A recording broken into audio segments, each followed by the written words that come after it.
I'll order the meeting of the Greenwood Common Council on Wednesday, February the 23rd. If you would stand with me for the Pledge of Allegiance, and after the pledge, we'll be led in prayer by Chaplain Fred Madron for the Neurodiagnostic Institute and Advanced Treatment Center. I pledge allegiance to the flag of the United States of America and to the republic for which it stands, one nation, under God, indivisible, with liberty and justice for all.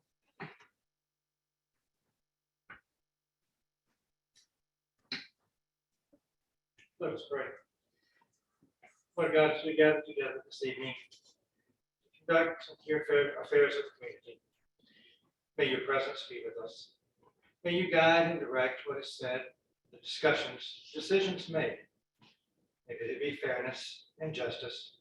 May you help people work through challenges and growth. Remind us, God, that we are here for every good deed. May our lives reflect and honor your glory. May the Lord bless you and keep you. May the Lord make his face shine upon you and be gracious to you. May the Lord lift up his love upon you and give you peace. Amen. Thank you. You may be seated. Roll call. Bates, Present. Hamel, Here. Foster, Here. Gibson. Here. Hill. Here. Hopper. Here. Lexi. Here. Pendleton. Here. And Williams. Here. We do have a quorum and want to welcome our newest member, Mr. Drew Foster. He's new and old at the same time. So Drew has served on the council before. It's good to have him back. He's was selected by the Republican caucus last Thursday to replace Bob Dunn. So welcome, Drew. Sir. All of you should receive copies of the minutes from our last regular meeting of February the 7th. Do I have a motion? Motion, Mr. Bates, second. Second by Mr. Lexi. Any additions, deletions, or corrections? Hearing none, then roll call on the minutes. Bates. Aye. Hamel, Aye. Foster, Same. Gibson. Aye. Hill. Hopper. Aye. Lexi. Aye. Pendleton. Aye. And Williams. Aye. Minutes are approved on a vote of 8-0 with one abstention. Reports, Corporation Council. The item sending monthly has been uploaded to SharePoint. If you have any questions, please contact the legal department. All right. Controller.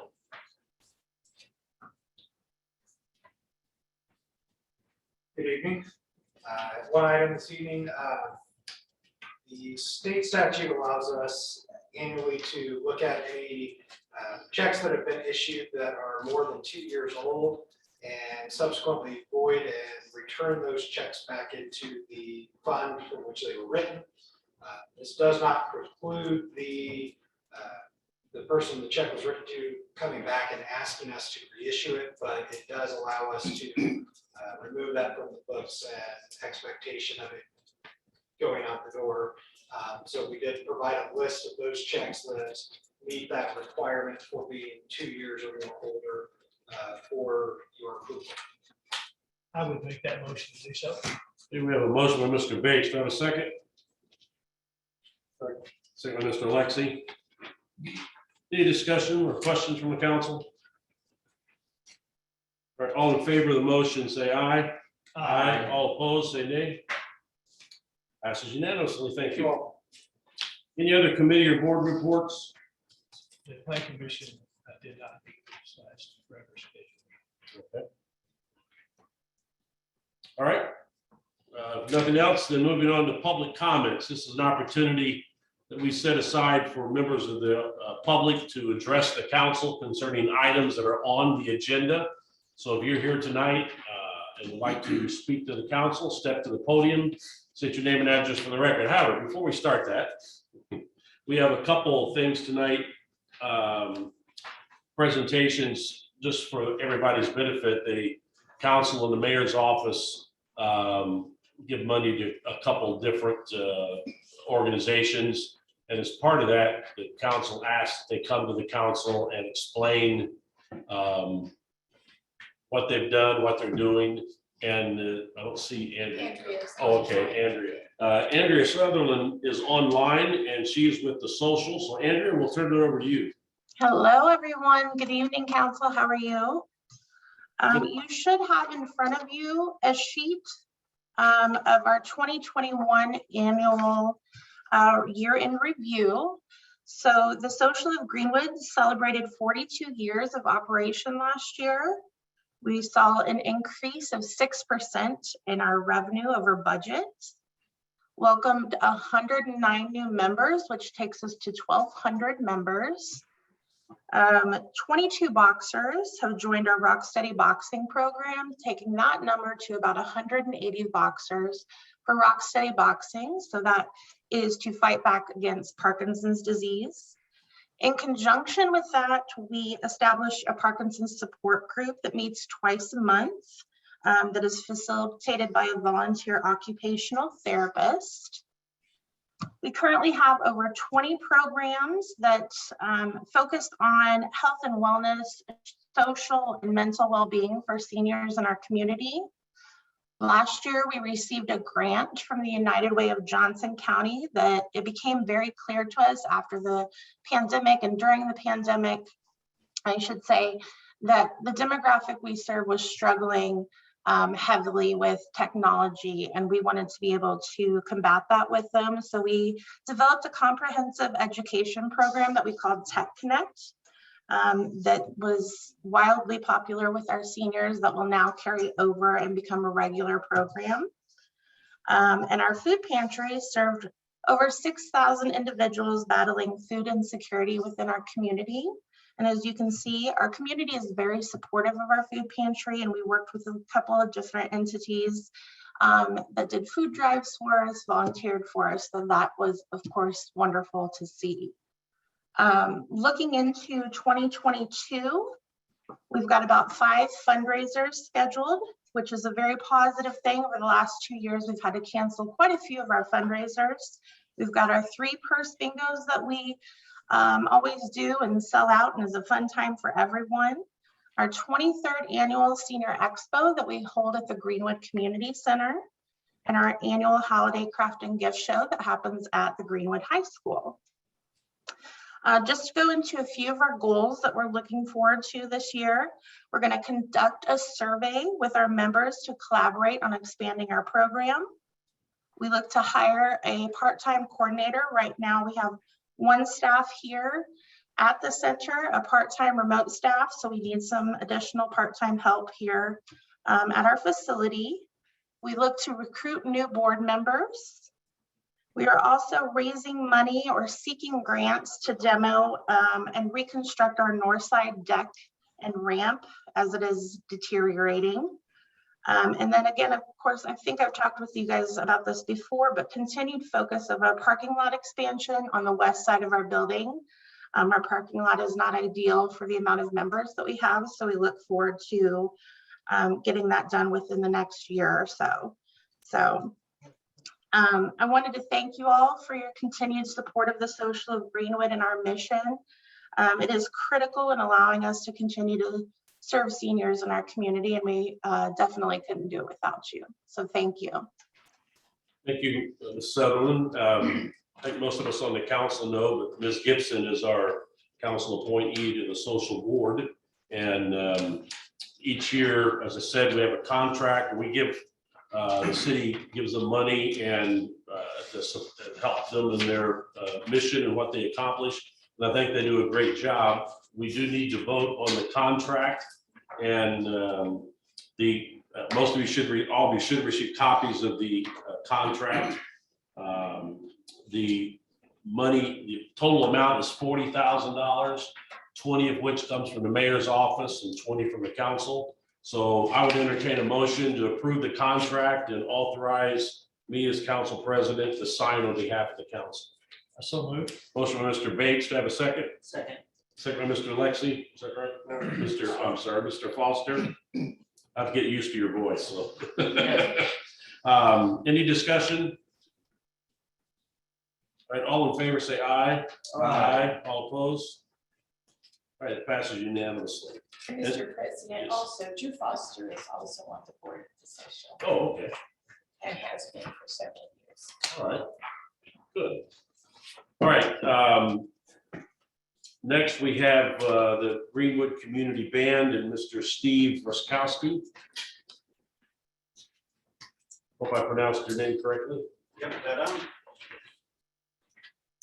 Yeah, I always tell people it's not near as hard as what it looks. Steve Ruskowski, 10100 Jeffrey Drive, Morrisville. First off, it's really nice being able to be in front of you again after a couple of years of doing it virtually, just to give you the band's sincere thanks. I think it means a lot more in person. And the other thing I'm realizing now is that with 2 years off, my wife's gonna have me on public record admitting I'm gonna have to get glasses. Find the right link here. The summary for 2021, largely like a lot of things, was 2020 kind of all over again with COVID restrictions. It left us without an indoor rehearsal space or performance venue, which was difficult but understandable. So with that, we wound up on a hiatus going into the winter, hoping for things to improve so we could start getting back to normal. And in that interim, one of our members wound up finding a really nice opportunity for us at the Greenwood Park Mall via Simon Properties. They had a decent sized vacant store with outside access, so they let us use that for no charge through the winter, which was really nice to keep a lot of the smaller sections and people, anybody that wanted to go use it, just to kind of keep in shape and be ready. And then the Parks Department contacted me probably about January, asking if we wanted to use the amphitheater again for rehearsals, which was huge for us as they had done the year before. And no, I sound like a broken record, but I just can't stress the support we get from the crew over at the Parks Department. Pretty much anything we need, it's never, we'll see. It's, are you sure that's enough? So it is great to have that support. And without that kind of access to the rehearsal spot, it could have really ended the band as we come to know it, because like anything, you have to keep up on the plan and the directors, all of that. So with that, we had some members that weren't comfortable with the group setting at first, but by the end of summer, it was pretty much back to everybody. With that outside and fresh air, it worked really well. And now that we're largely through all that mess, we're even starting to have a lot of new people come in and join the band. So it's getting bigger and bigger. We like to think better and better. Even with all the COVID stuff, we were able to have 3 outdoor park concerts at the amphitheater and played at Garfield Park up in Indianapolis. And then at the end of summer, we have our big annual concerts at the park, and that's where we host bands from all around the state. We have music on the stage from noon until 8. And it's gotten so popular now that we actually have 6 more bands interested in playing there than we have spots. So we've gone to a random draw now for the last 5 years to pick who gets to be in. And then this year we were even approached by the United States Army 38th Infantry Band to see if there was any way they could be a part of it. So that's kind of neat when a group of that caliber comes to you and asks, hey, what can we do to be with you? So the quality of that does just keep improving. And luckily, at the end of summer, the school protocols started to relax, so we were able to get indoors to continue into our indoor season.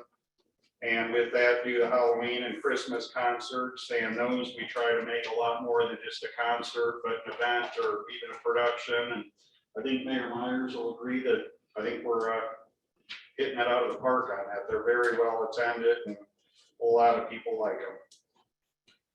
With the lighted park display down by the amphitheater, we provide a lot of small groups just playing background music as people are walking through. So that's kind of the summary of what we've done over the last year. And for this year, it's going to be what we've done in the past with a little bit more, so long as everything stays in a more open way we used to remember everything. One thing that is going to affect it at the end of this year is we've had library space that's been donated for several years by Community South Hospital. And that's where we keep instruments, sound equipment, our music library, copiers. And right now we've got about 1,000 foot square area that takes care of that. So if anybody knows of any business entity or anybody in Greenwood that might be able to help us procure a new spot, that would be greatly appreciated. Again, thanks to the city, parks department, schools, and everyone that helps us bring music to the community.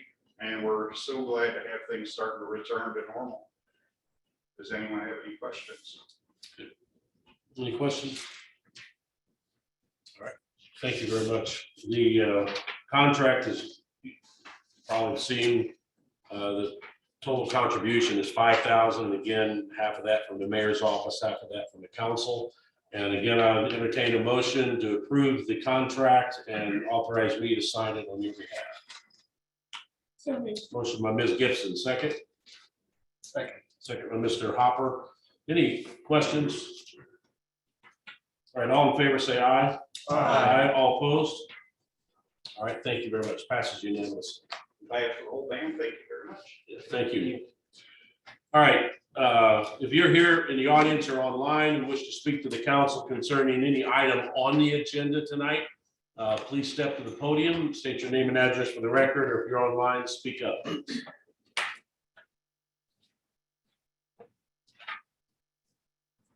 All right, hearing none, then we'll move on to I'm sorry, I have a topic that's not on the agenda. there'll be opportunity at the end of the council meeting. Thank you. You're welcome. Ordinances and resolutions, there are none under notice of intent to consider, none under first reading. Second reading, ordinance number 2201. An ordinance to reestablish a Greenwood Cumulative Capital Development Fund pursuant to Indiana Code Section 36.9 15.5, sponsored by Gibson and Bates. We have a motion. Certainly. Motion by Ms. Gibson, second. Second, Mr. Hopper. Any questions, discussion on the council? All right, hearing none, then roll call, ordinance 2201, first or second reading. Bates. Aye. Campbell. Aye. Foster. Aye. Gibson. Aye. Hill. Hopper. Aye. Lexi. Aye. Middleton. Aye. And Williams. Aye.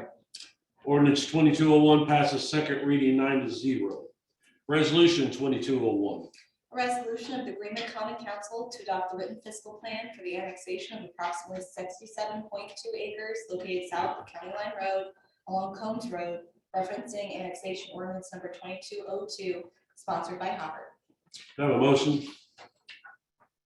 Motion, Mr. Hopper, second. Second. By Mr. Foster. Any discussion on the council? Hearing none, then roll call, resolution number 2201, second reading. Campbell. Aye. Foster. Aye. Gibson. Aye. Hill. Aye. Hopper. Aye. Lexi. Aye. Middleton. Aye. Williams. Aye. And Bates. Aye. Resolution 2201 passes second reading 9-0. Ordinance number 2202. An ordinance annexing certain territory contiguous to the city of Greenwood, Indiana, placing it within the corporate boundaries and making it a part of the city of Greenwood, and redefining the corporate boundaries of the city of Greenwood, Indiana to include approximately 67.2 acres located in the area of East County Line Road and North Combs Road, various owners, sponsored by Hopper. Do you have a motion? So moved. Motion, Mr. Foster, second. Second. Second, Mr. Lexi. Any discussion from the council? I have something really quick, Mr. President. Okay. I passed out to everybody just some numbers that I crunched with population and then staffing data from fire and police. And I won't dive into the numbers specifically, but I think it illustrates what I've been saying every time we've had this sort of residential type of development coming up, that until we address public safety to close that gap to get us closer to where we should be, I just don't see how we continue to support these residential projects. It's nothing about the project itself. But about a year ago, we were told during the middle school project that, you know, we were gonna have a plan to really get public safety up and get that staffing going. Still don't have a plan. The additions in the budget were marginal compared to where we need to be. And so for that reason, regardless of what the project is, I just don't see that I can continue to support residential development. All right, any other comments, questions? Hearing none, then roll call, ordinance 2202, second reading. Foster, Aye. Gibson, Aye. Hill. Hopper. Aye. Lexi, Aye. Pendleton, Nay. Williams, Aye. Bates, Aye. and Campbell. Aye. Resolution 2202 passes second reading 8-1.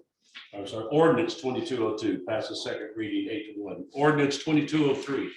An ordinance vacating platted ingress, egress easement and platted drainage and utility easement in Saturn Park, lots A1 and A2, block A, sponsored by Campbell. Do I have a motion? So moved. Motion by Mr. Foster, second. Second by Mr. Hopper.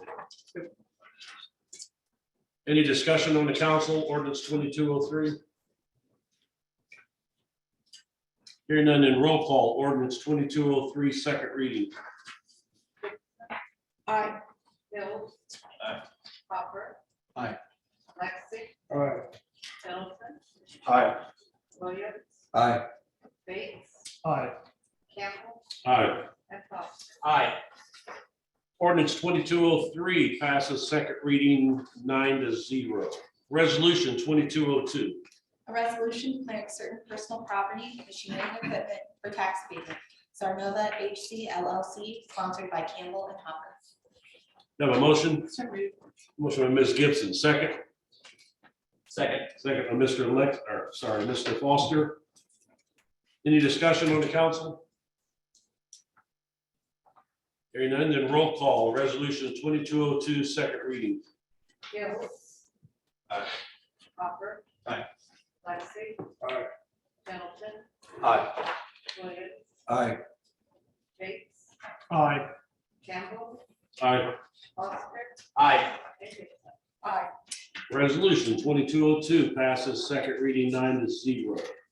New business, introduction of new ordinances and resolutions. Ordinance number 2205.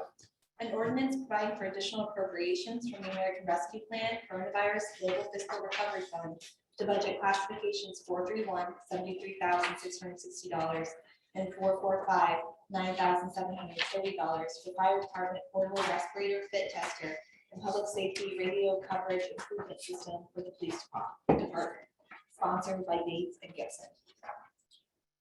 Mr. Wright? Good evening. So this is related to the money we received from the federal government for the American Rescue Plan Act. Both of these items are related to public safety needs. The fit tester also includes a 5-year maintenance plan and warranty. We have one currently. It is on its last legs. It's used for fitting the fire department's SCBA's as well as their masks that they are wearing on runs when there is potential exposure to COVID. The public safety radio coverage improvement is specifically with the mall property. There are a lot of dead zones in there due to the type of construction, with the radio signals not being able to penetrate. So it benefits both police and fire on responses within that property. Simon has committed to contributing up to $15,000 of that as well. So we'll be doing our contribution with these funds plus the Simon contribution to pay for that. All right, any questions for Mr. Wright? Mr. President, I'd like to move for suspension of the rules through first reading so that at the next meeting that can then go into effect. And since our equipment isn't doing well. All right, we have a motion for suspension of the rules through first reading by Ms. Gibson. Do I have a second? Second. Second by Mr. Bates. Any discussion on suspension? Hearing none, then roll call on suspension of the rules through first reading on ordinance 2205. Hopper. Aye. Lexi. Aye. Pendleton, Aye. Williams, Aye. Bates, Aye. Campbell, Aye. Foster, Aye. Gibson, Aye. and Hill. Rules are suspended through first reading or voted 9-0. Do I have a motion on first reading? Second. Motion by Ms. Gibson, second.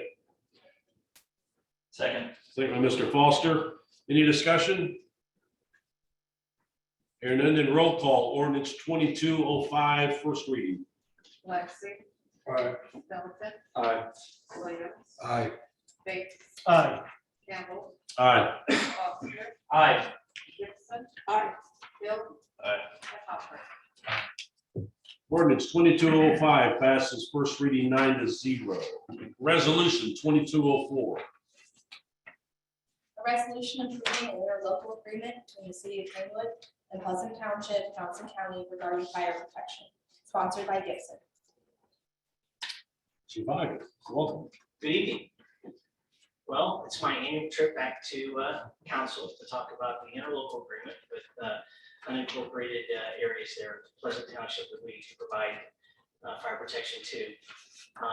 However, it appears that 67 of those acres now belong to the city. So hopefully our payment doesn't go down. But this is the annual. The payment hasn't changed in a number of years, at least since I've been chief.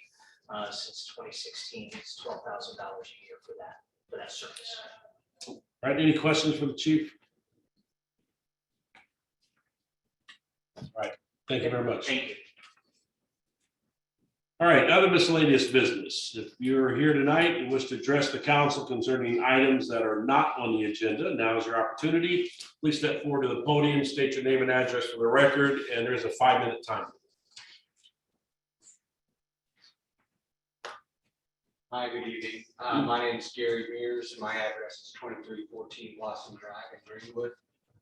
And I'm here to, I believe Mr. Mayor is aware of this and maybe Ezra, to address a safety concern of mine. Sadly, January 28th of 2010, our son drove off Forthville Road and into a retention pond. And unfortunately, he's not able to be saved. I worked shortly after that with Mark Richards to instigate getting guardrails set up around what they eventually considered the 19th most dangerous retention ponds in Greenwood. Of course, the Worthville Road project just completed not too long ago. They did a wonderful job. It's beautiful. We love it. It's wide. It feels safer. They took the guardrail down in front of the retention pond that our son Michael drove off into, and unfortunately, it was not replaced. So I guess I'm asking for consideration on reconsidering the situation with that guardrail in hopes of getting something put back up. That's why I'm here tonight, is to discuss that. All right, thank you. We'll talk to the mayor's office. Mr. President, sir, I'm Mark Meyer. I'm sorry, I haven't talked with you directly. We have talked with NDOT. We have requested that they put those back up. And if they don't, we will look at other manners to put them back up. Because I fully agree with you 100% and support your willingness. Thank you. Thank you very much. You're welcome, thank you. I just want to go on the record to say how quickly the council solved that problem for this man. Pretty awesome. Thank you very much. Thank you, Mayor. And sorry for your loss. Yes. Thank you very much. Any other, anyone else in the audience or online?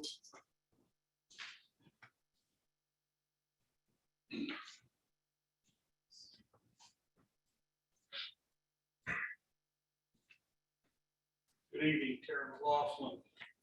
I'd like to address Mr. Pendleton's remarks. I've sat in here for a number of months. I believe we understand your concern for trying to get public safety to a level that I feel that you feel fit. But I'll be honest, each time I hear it, I just feel a little bit more offended by it. And it's not only me, I think it's what you're doing to both police and fire. I'd be happy. I spent 43 years in law enforcement. I'm still in it today. I was your county sheriff for 8 of those years. You're the first person, and I applaud you for this. You're the first person that's ever said we need to hire as many police and fire that we could get. I truly do commend you on that. But also the reality is the matter of fact of being able to support that budgetary item that comes into play. I would invite you to come in and meet with the city controller and myself to go over these, to try to show you, we can hire however many you want. It's, if you want to make the decision on who to let go within the city or those types of things, that's what it comes with, because there's not money that's substantial enough to maintain that. But I'm happy to sit down to try to get you to understand. It's just not about necessarily running some numbers. There's more of a reality check as to the process that's in place to be able to get these and to be able to hold on. Because I can say this, regardless of who you are in the city, when we offer you a job, it's never been my intent, or has been this mayor's, I don't think it's probably been any mayor's, is to hire somebody on and say, okay, you know, I'm glad to have you, but by the way, I'm gonna have to let you go in 2 years because we don't have the fund. So again, I'm not making this personal, but I do invite you to come in, probably an hour of your time, and just be with the controller and I, try to answer any question you have. You know, I look at this because we have a current police chief, we have a former police chief that still works, the fire chief, and I guess I get a little taken back because I do understand the difference between management and the people that work for management. And it's usually, sometimes it's a little bit different perspective in life of how good they have it or how bad they have it. So again, I think trying to sit down with those folks, I'm happy to facilitate that for you. So you can have an audience with those folks, try to come up with a better understanding. So I feel if I have this feeling that I've got again this evening, I mean, I truly understand, and you have the right to say it every meeting, you know, that you want to say it, but I don't know that it's doing any good for actually the police, fire, or the camaraderie that needs to happen to try to make this thing happen. It's real easy to sit up and say, I'm not going to do this, but as much as it is, commercial brings the finances in. It helps us hire more police and fire. Residential does, you know, create a thing where we have to hire more, but again, it's that happy medium. So again, I welcome you to come in and sit down if that's your choice to do. Thank you for your time. Mr. McLaughlin, Mr. McLaughlin, I have a question. At one time, I know it was about $100,000, I think, to hire one police officer. Approximately, what is it to hire an officer or a fire? I forget the low rank, the first rank on the fire department, but approximately what are those amounts? I'm going to say roughly for a police officer to have a take-home car, I'm probably going to be in the ballpark. I'm going to say probably $125,000 per person. Fire department would be a smaller amount because they don't have take-home engines, thank goodness, because they would tear them up if they could. You couldn't park them anywhere, Terry. We paid them. I mean, it was that big in your neighborhoods. And they wouldn't fit in a drive. But I think virtually, if you just look at salaries and our benefit package, that's probably putting most of these people after a first year, probably right at $100,000 right there. So actually that 125 is probably a low figure now. By the time you count the cost of automobiles, it's probably closer to 140 or so. And the police department can only train so many at a Yeah, time. what it's set up to be is you have FTOs, field training officers. So with the pandemic, you're sort of like, you're stuck in the middle. The academy shut down a couple different sessions. So the academy did more or less, you had to attend the academy within the first year of being hired. This has went on a little bit longer since the pandemic, and they gave it a little larger window. So with that part of getting through that training, that's one. Fire department is entirely different because they're able to have a lot of that training within inside the fire department. But again, it gets back to police officers. I can tell you at the times where we've made, say, hire 4 or 6 officers at a time when it comes to the police side, and then you have, say, another 4 or 5 that's retired. What you run into, there's 8 field training officers, or there was back at least a couple of years ago. It's probably somewhere in there. So you can only do virtually 8 a year. because it's real tough, because, you know, that's, you have to rotate them through a cycle, day shift, night shift. Terry, I guess my question would be, let's say perfect world, we had 133 officers, which seems ridiculous. I don't know where the FBI gets their numbers, but that seems like a lot. And 100 full-time fire department personnel. How much extra AV would we need in order to get that amount? That's what you got a ballpark, Greg? Well, actually, the problem with that is the AV. And someone's gonna be in the tip, so they can't go to. Well, no, but the problem is the way the Indiana tax system works, you don't get money determined by what you need. You're set at what is called your maximum levy, and then they give you a growth quotient. So we could double the AV of the city, but we wouldn't get Still not get enough money. more money. We're only gonna get the 3 to 4% growth a year in property tax dollars. So realistically, without either a massive influx of income tax dollars, or there is a such thing as a public safety local income tax, but that would have to come through the county to fund something like that. You really don't have another source in order to do that, because we can't increase the taxes dollar amount no matter how much our assessed values go. Mr. Roberts, to address your one thing, that's where it gets into. So, you know, FBI, these other people tell you what that ratio should be. You know, I don't think the FBI can speak for the city of Greenwood, the town of Whiteland, or Gary, Indiana. So what you go by is what they suggest. And I'll be honest, I think if you talk to any logical person that understands the funding of these types of organizations, it fits within your community what you need. So, you know, what they have in, you know, maybe Gary, Indiana, you know, might be twice of what we would have. But it's easy to always grasp that FBI number to put out there, because that's where we all want to get to be. But that's, to me, I think that's a false statement. It ought to be relied upon, you know, what's your crime element, you know, what type of stuff do you handle, what do you have more of? And that's how everything should be a custom fit. It shouldn't be virtually a stamp that you're getting something off of the sample. And again, you know, now that Drew's back on, you know, he could very well probably address, you know, things that happen within Johnson County that we see that maybe they don't see in other cities our size. But that's where I've never been a believer in that ratio that comes out. It's easy for somebody that don't want to do the work to understand it, to use that number, instead of just saying, hey, let's sit down and figure out what that number should be.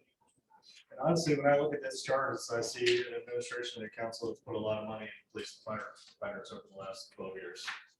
Yeah, and you know, or where we need to be, no, I'll be the first one to say that. But I will say, and this is not a plug for the mayor, what I will say is, this is leaps and bounds the city of Greenwood has made. It's the actual council that's made this, because all those years of the prior administration, I have, again, firsthand knowledge, there would be vacancies sitting there that never got filled in police and fire, and it paid healthcare. It paid healthcare. You carried them on the books, and when it come your time to pay, that come out of that budget, and you paid healthcare for everybody in the city. So again, that's that barrage of, you know, why carry it if you're not able to ever. If the council grant me 3 or 5 minutes, I'd be happy to give you all an update on our staffing situation and where we are and how things look. So November of last year, we became fully staffed for the first time, and I'm going to say I don't know that number. I tried to find it, but there's no good way to do that. I don't know that we have had every funded position filled in the past 10 years, but we have worked really, really hard running at one point 2 hiring processes side by side, a lateral and a traditional. just to get enough applicants. And this is a problem that every police department across the country is facing right now. Every employer, including us, is seeing lack of applicants, but especially with the state of policing in the country and the defund the police movement and the talks of doing away with qualified immunity. You have less young men and women who are willing to get into this profession because of those risks. Typically, we would have 300 to 400 applicants in a hiring process. And this last process, we had 78. And out of the 78, less than 40 showed up for the physical agility. Lawrence had theirs the same day, and they experienced the exact same problem. I attend regional chiefs meetings quarterly, and all of the metro area chiefs, Avon, Plainfield, we're all experiencing the same lack of interest in or lack of applicants. That being said, you gave us 3 for this year. We lost 1 there. Lieutenant McElhaney retired earlier this month, so we're at 60 or 70 out of 71 funded positions last year. We now have 74. I've got 4 applicant packets on my desk. They are all in the perf phase, and I plan on hiring all 4 of them before you guys on the April 7th meeting. So we will be fully staffed once again at that point. Now, I understand that we do have a few people out on extended medical leave. We've got one that you'll find out probably tomorrow on the news that is facing some disciplinary actions. So when something like that happens and we lose an officer, it's not like the street department. That's where we're very different. Street department can hire a truck driver and have them trained and on the road being a solo truck driver in maybe a week. It's almost a year for us. And what we're facing right now is a real timing issue, because the academy will not let us get someone registered. So we know we're going to hire these 4 applicants in April. There's a May class. That class is already full. So those applicants will not be able to go until the October class. In order to get them hired for the October class, I have to have them hired by April 20th, which is when the registration opens. Otherwise, we can't. So now I've got 5 months. What do I do with them? So the ideal model is that they go to the academy, then they go through 12 weeks of field training. Well, not just us, every police department's having to put them through field training. Some officers are completing the field training before they ever go to the academy, because the academy is so backlogged and they've reduced their numbers due to COVID. So it's kind of a pickle that we're in, but I assure you, we are going as hard as we can to get these guys hired, to do the backgrounds, get them through PERF, and get them approved. And to address the whole FBI number thing, I've looked at that for years. I remember being in college and studying, having that debate. That 2 per 1,000 ratio comes from the Bureau of Justice Statistics. That's a recommendation, and it's different for every agency for a lot of different factors. But the FBI also released UCR reports, and they break it up by population, and we fall into that 50,000 to 100,000 population. And what they found is municipalities, the average number or average ratio for the municipalities with populations between 50 and 100,000 across the nation is about 1.7 officers per 1,000 residents. And where we are right now is just roughly over 1.2. So with the plan that we have to put 3 officers on every year for the next 5 years, we're chipping away at it. But I assure you, our citizens are safe. We have adequate staffing levels. We do need more. And with that, we can do some extra things and beef up maybe our narcotics and some specialty divisions. But right now, we are able to provide an adequate level of protection and service to our citizens. So, You have any questions?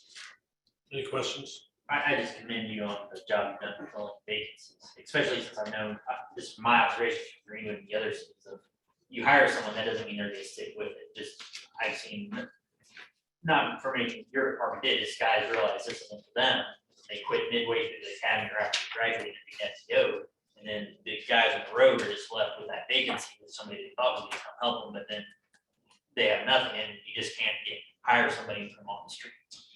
You know, I'll tell you, it really is a perfect storm. COVID has thrown such a wrench in the gears in so many different facets, but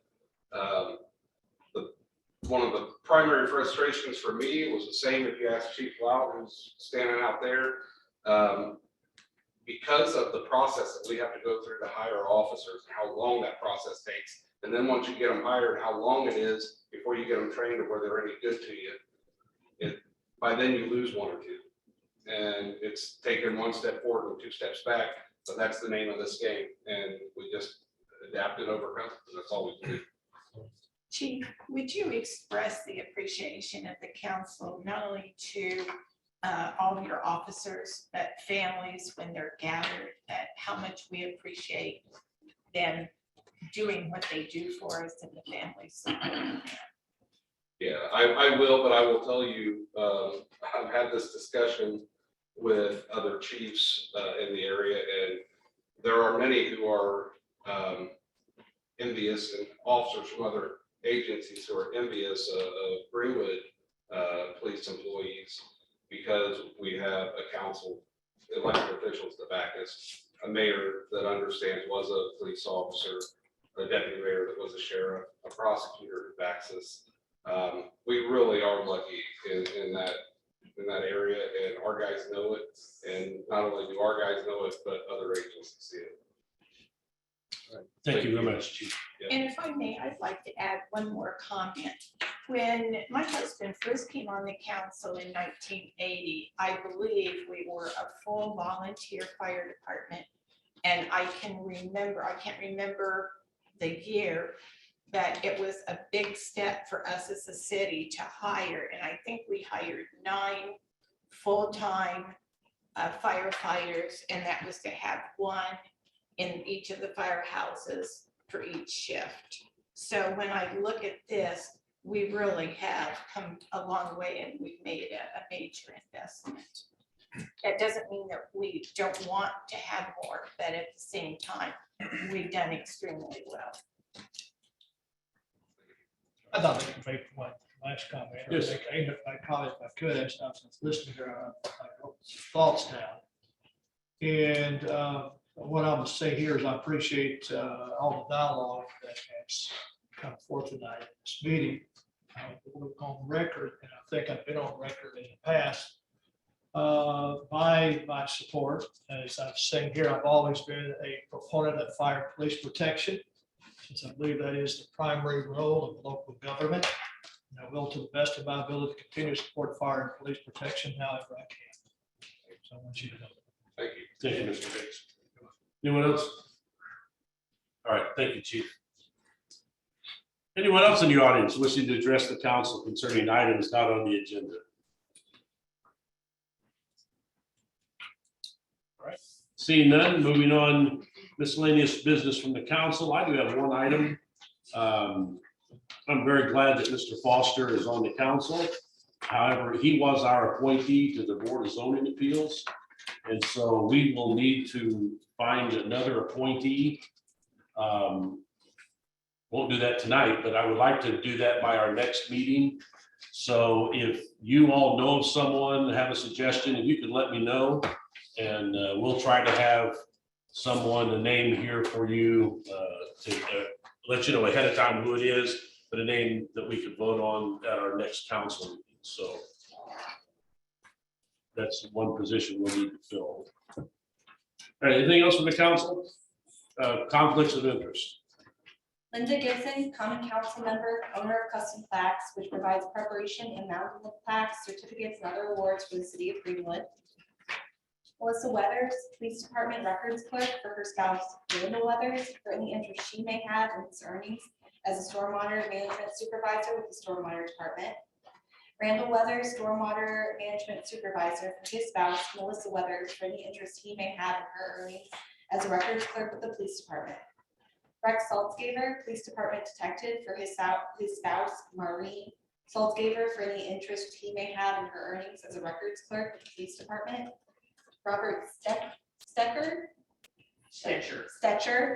firefighter paramedic, is the owner of Do It Right Diving LLC, which may be contracted for the purchase of dive-related equipment or to provide dive-related training services to the city from time to time. I have a motion to accept all of these conflicts of interest. Motion by Mr. Bates, second. Second by Mr. Lexi. All in favor, say aye. Aye. All opposed? They are all accepted on a unanimous vote. Anything else from the council?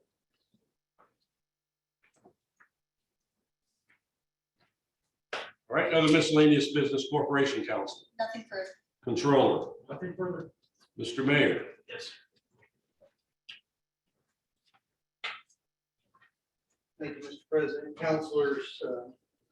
I also feel obligated to address your comments tonight, Mr. Pendleton. I have worked tirelessly in my 10 years as being the mayor of this city to add numbers to the police and fire department for the public safety of this city. This city has the lowest tax rate in the state of Indiana for any city over 10,000 people. That doesn't help us. You've complained constantly, but you have not yet once lifted a finger, come into my office and show me how we're going to put these people on. Do you have an answer for your council members, how we can add all these officers? You want me to reply? Yes. I guess all of this has been just totally misconstrued, and I'll go back to what I said. A year ago, I brought up public safety for the middle school project. It was addressed that staffing was an issue that would be addressed, and there was going to be a plan. We have not seen a plan. How many new officers were added this year? Is that a plan? Is that, because that's not closing the gap with population growth. The gap is still the same. Did you not ask the police chief and the fire chief for the numbers over the last 10 years? Yes, I did. Did you get those numbers? Yeah. Have those numbers increased every year? No. What year did they not? Well, 2022, we are one less firefighter than we were in 2012. That is totally impossible. Full-time versus Yeah, full-time equivalent with part-time plus full-time. We were 74 in 2012. In 2022, we are at 73. No, sir, your numbers are wrong. You're misconstrued. We've never had 74 full-time firefighters in the city. That's the equivalent. That's me taking 2 part-time equal 1 full-time. Okay, so now you're saying, because you were saying that part-time firefighters are a Band-Aid, is your quote a couple months ago. Mhm. So the Band-Aids were okay, but the I- full-time guys aren't. I mean, And I take a lot of offense to you calling them Band-Aids, because a lot of our part-time firefighters are full-time firefighters at other fire departments. So when they come to work for us, they're not Band-Aids, they're professionals. My point is, every year we've increased the numbers. Unless you can figure out where I can come up with, roughly, I counted it up, about $6.8 million, why don't you start trying to help instead of hinder and cause consternation in between the departments, which is all you've done. Try to be a help. Every year you're invited to come in and help when we do the budgets. You've not done that, but you have the option. So either do something to help or stop being the cause of the problem.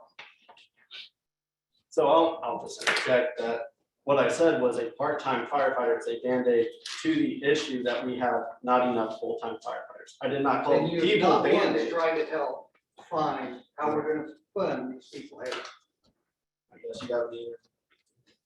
I guess I have every year. Mr. Mayor. With that, we are adjourned.